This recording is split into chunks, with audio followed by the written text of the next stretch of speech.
Assalamualaikum warahmatullahi wabarakatuh. Salam sejahtera untuk kita semuanya. Jadi pada video kali ini kita akan belajar tentang e-learning. Apa sih itu e-learning? Mungkin banyak dari orang yang mengatakan bahwa e-learning itu sebuah pembelajaran yang kita bisa akses di mana saja. E-learning itu merupakan pembelajaran yang bisa kita akses melalui elektronik. Ya mungkin kalau anggapan teman-teman semuanya bisa dikatakan cukup benar ya teman-teman ya. Tapi kita akan membahas lebih jelasnya lagi di materi ini. Oke? Nah, di sini apa itu e-learning? E-learning adalah sistem pendidikan yang menggunakan aplikasi elektronik untuk mendukung belajar mengajar dengan media internet, jaringan komputer, maupun standalone. Nah, dengan demikian, dapat disimpulkan bahwa e-learning merupakan suatu kegiatan belajar mengajar yang memanfaatkan perangkat elektronik sebagai media prosesnya. Nah, dalam proses pembelajaran e-learning, itu ada dua yang tidak bisa dipisahkan, yaitu adalah sinkronus dan asinkronus. Nah, dalam pembelajaran e-learning dapat disampaikan secara sinkronus dan juga asinkronus. Apa itu sinkronus dan asinkronus? Yaitu sinkronus di mana pembelajaran dilakukan pada saat itu juga. Bisa dibilang real time lah ya. Pada detik itu juga kita bisa melakukan pembelajaran. Nah, asinkronus itu yakni pembelajaran yang dilakukan pada saat yang berbeda. Nah, asinkronus ini bisa dibilang kalian ini menggunakan e-learning itu bisa kapan aja. Bisa pagi, bisa siang, bisa sore. Pokoknya bebas lah ya, kalian yang penting ingin belajar. Nah, contoh e-learning secara sinkronus adalah pembelajaran melalui webcam antar guru dan siswa secara live pada saat itu juga. Misalnya kalian melakukan video conference, ya kan? Melakukan meeting online, itu salah satunya sinkronus ya, karena di situ secara live atau secara real time. Nah, sedangkan contoh penyampaian secara asinkronus adalah guru membuat materi atau video pembelajaran terlebih dahulu, kemudian materi atau video tersebut diunggah sebelum pembelajaran akan berlangsung. Nah, di sini itu bersifat materinya itu sudah dibuat ya. Jadi kita bisa mengaksesnya bisa kapan saja atau ketika dijadwalkan. Misalnya pada siang hari nanti akan ada materi yang berjudul e-learning. Silahkan kalian semua mengakses ketika siang hari. Nah, itu bisa dibilang asinkronus ya teman-teman ya. Karena itu tidak secara langsung, tapi kita bisa mengaksesnya. Nah, dalam e-learning itu memiliki karakteristik. Berikut ini adalah karakteristik e-learning yang dikemukakan oleh Riana pada tahun 2007. Yang pertama adalah daya tangkap siswa terhadap materi pembelajaran tidak tergantung kepada instruktur guru karena siswa mengkonstruksi sendiri ilmu pengetahuan melalui bahan ajar yang disampaikan melalui interface situs web. Nah, jadi e-learning ini salah satunya adalah pembelajaran mandiri ya, di mana siswa atau pembelajar itu memiliki motivasi belajar mandiri yang dimana melalui niatan diri sendiri untuk belajar, dan disitulah dia membangun pembelajarannya melalui apa yang ia kerjakan. Maksud saya di sini, ia belajar dengan motivasi belajarnya itu sendiri, alias belajar mandiri lah secara singkatnya ya, secara mudahnya. Dan karakteristik yang kedua adalah sumber ilmu pengetahuan tersebar di mana-mana serta dapat diakses dengan mudah oleh setiap orang. Hal ini dikarenakan sifat dari media internet yang mengglobalkan dan bisa diakses oleh siapapun yang terkoneksi di dalamnya. Nah, saat ini itu perkembangan teknologi itu udah cukup canggih ya. Bahkan semua orang saat ini itu udah tahu internet. Nah, e-learning ini sangat mudah sekali diakses gitu ya dengan adanya perkembangan teknologi saat ini. Kalian bisa belajar melalui manapun, bisa melalui Google, bisa melalui sosial media.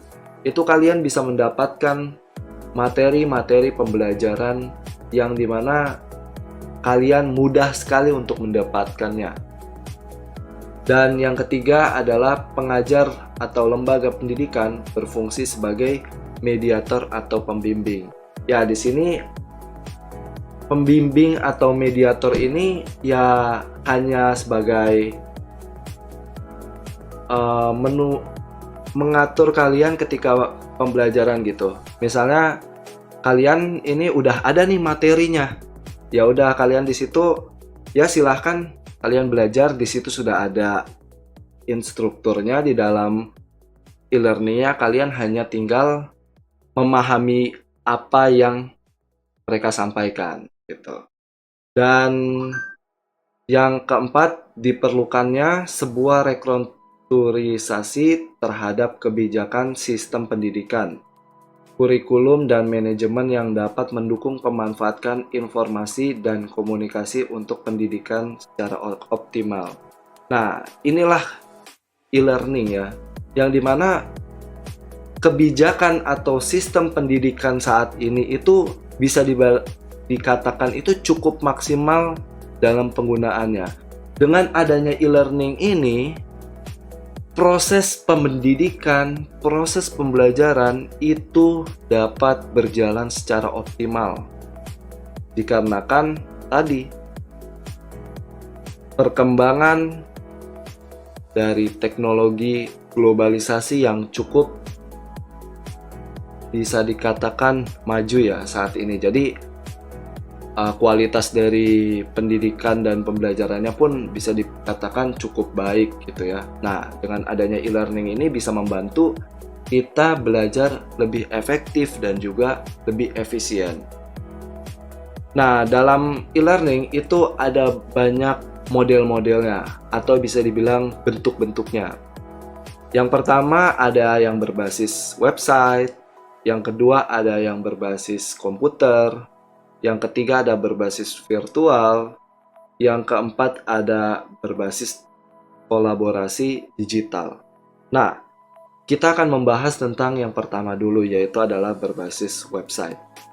Ya, kita tahu bahwa saat ini itu banyak sekali website-website tentang e-learning ya.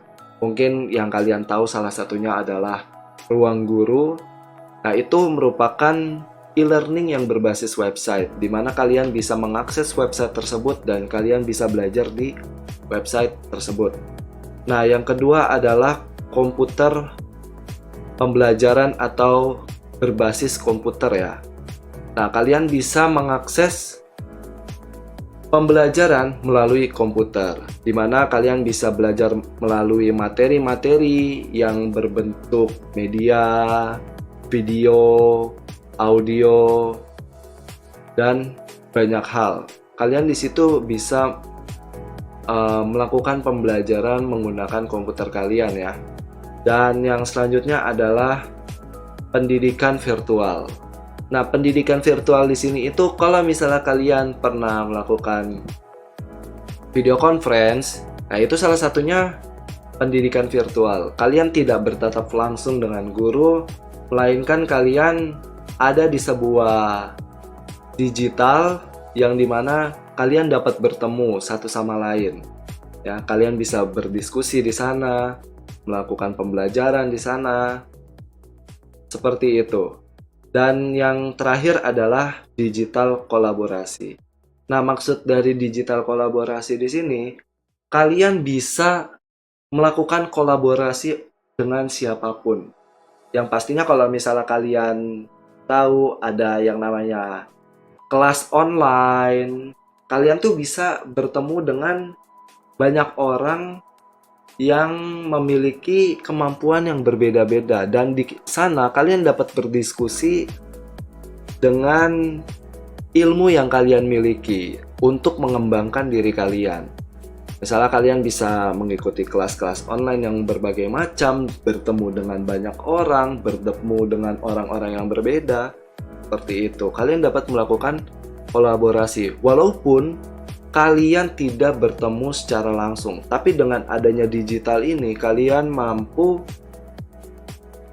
bertemu dengan mereka, berkomunikasi dengan mereka. Nah, dalam e-learning pastinya memiliki kelebihan dan kekurangan. Yang pertama, kita akan membahas tentang manfaat terlebih dahulu ya dalam proses pembelajaran. Nah, yang pertama, fasilitas e-moderating, yakni guru dan siswa dapat saling berkomunikasi melalui internet tanpa batas oleh jarak, ruang, dan waktu. Nah, dengan adanya internet sekarang ini banyak sekali gitu ya kelebihan-kelebihan yang dapat kita manfaatkan. Salah satunya adalah untuk pembelajaran. Kita di sini bebas bisa melakukan pembelajaran di mana saja, kapan saja, dan kita pengennya kapan itu bisa gitu ya dengan internet. Nah, yang selanjutnya, guru dan siswa dapat menggunakan bahan ajar yang terstruktur dan terjadwal, sehingga keduanya bisa saling menilai sampai berapa jauh bahan ajar yang dipelajari. Nah, kalau misalnya tadi kita membahas asinkronus, nah itu salah satunya. Jadi di sini itu kita dapat mengakses bahan materi apa saja yang dapat kita pelajari, dan kita di sini juga bisa melakukan review ya terhadap perkembangan kita. Sudah sejauh apakah kita nih bisa melampaui dari kemampuan kita saat ini. Misalnya kita belajar pada saat itu di tahap pertama. Nah, kita bisa melanjutkan lagi ke tahap 2 dengan melakukan review ya. Review dari bahan ajar yang telah kita pelajari. Ya, bisa dibilang kita bisa melakukan ulangan tersendiri lah. Ulangan atau evaluasi sendiri gitu. Dan yang selanjutnya, siswa dapat mereview bahan ajar setiap saat karena bahan ajar tersebut berada di komputernya. Nah, ini yang menjadi sebuah kelebihan dari e-learning. Kenapa? Karena dengan bahan ajar yang kita miliki ini, kita bisa belajar ya kapan aja. Kita pengen ngulang lagi juga bisa, ya kan? Oh iya, saya belum mengerti pembelajaran yang kemarin. Oh yaudah, saya belajar lagi. Saya mencoba lagi dan berusaha lagi. Nah, yang selanjutnya, tambahan informasi terkait dengan bahan yang dipelajari akan mudah didapatkan melalui internet. Ya, tadi sudah saya sampaikan bahwa kita dapat belajar itu melalui apa saja. Kita dapat juga mendapatkan materi-materi yang kita ingin pelajari itu bisa di mana saja, bisa melalui Google, bisa melalui sosial media. Nah, itu kelebihan dari e-learning, kebebasan belajar lah ibaratnya e-learning itu. Nah, guru dan siswa dapat melakukan diskusi melalui internet dengan jumlah peserta yang banyak, sehingga diperoleh ilmu dan wawasan yang lebih luas. Ya, karena internet itu bisa dibilang tidak ada batasnya ya. Jadi kalian bisa melakukan pembelajaran dengan banyak orang. Kan kalau misalnya ruang kelas itu ada batasannya, misalnya muridnya hanya satu kelas 30. Nah, kalau misalnya dalam e-learning ini, kalian bisa belajar dengan mungkin orang yang banyak gitu. bisa 1.000, bisa 2.000, karena tidak ada batas ruang dan waktu. Itu yang paling utama. Dan peran siswa menjadi aktif dan mandiri. Ya karena salah satu tuntutan dari e-learning ya seperti itu. Kita harus belajar secara mandiri. Dan di sini kita akan membahas tentang kekurangan dari e-learning ya. Karena pastinya ada sebuah kelebihan, pasti juga ada sebuah kekurangan. Nah, yang pertama kekurangan interaksi antar siswa dengan guru atau sesama siswa, sehingga dapat memperlambat terjadinya value dalam pembelajaran. Nah, karena pembelajaran e-learning ini bersifat mandiri, jadi kita tidak merasakan bahwa kita itu sedang belajar di sebuah kelas gitu, yang dimana mungkin nilai dari pembelajarannya itu akan sedikit berkurang ya. Kita mungkin interaksi secara langsung dalam sebuah kehidupannya itu akan menjadi berkurang juga gitu ya. Dan juga proses pembelajaran cenderung ke arah pelatihan daripada pendidikan. Ya, yang dimana pastinya kita akan belajar apa yang kita ingin belajarin. Kita berlatih dengan apa yang ingin kita kejar. Itulah e-learning. Jadi kalau misalnya kalian pengen fokus ke dalam kimia, ya kalian akan belajar terus yang kalian inginkan. Jadi kalian akan berlatih terus tentang kimia. Dan selanjutnya adalah berubahnya peran guru yang semulanya menguasai teknik pembelajaran konvensional kini juga dituntut mengetahui teknik pembelajaran berbasis ICT. Ya, dengan adanya perkembangan teknologi saat ini, pastinya ada tuntutan yang dimana seorang guru harus mengikuti perkembangan zaman ya. Kita tidak mungkin melakukan pembelajaran yang selalu konvensional. Dengan adanya perkembangan teknologi saat ini, kita harus memaksimalkan dari perkembangan tersebut agar pendidikan dan pembelajaran bisa terus berkembang dan juga dapat menghasilkan sumber daya manusia yang cukup modern. Nah, yang selanjutnya, siswa yang tidak memiliki motivasi belajar yang tinggi cenderung gagal. Ya, karena e-learning ini kan bersifat mandiri ya. Kalau dari diri kita sendiri tidak ingin belajar, ya kita tidak akan belajar. Dan motivasi belajar yang tinggilah yang dapat membantu kita untuk melakukan pembelajaran. Oh iya, saya pengen belajar. Ya udah, saya belajar dengan saya sendiri. Saya mengakses media pembelajaran saya sendiri. Nah, itu salah satu kekurangan ya dari e-learning. Jadi tidak ada paksaan gitu dari siapa yang kita ingin pelajari gitu. Misalnya kalau misalnya kita ke kelas, kita kan pasti bakal belajar ya.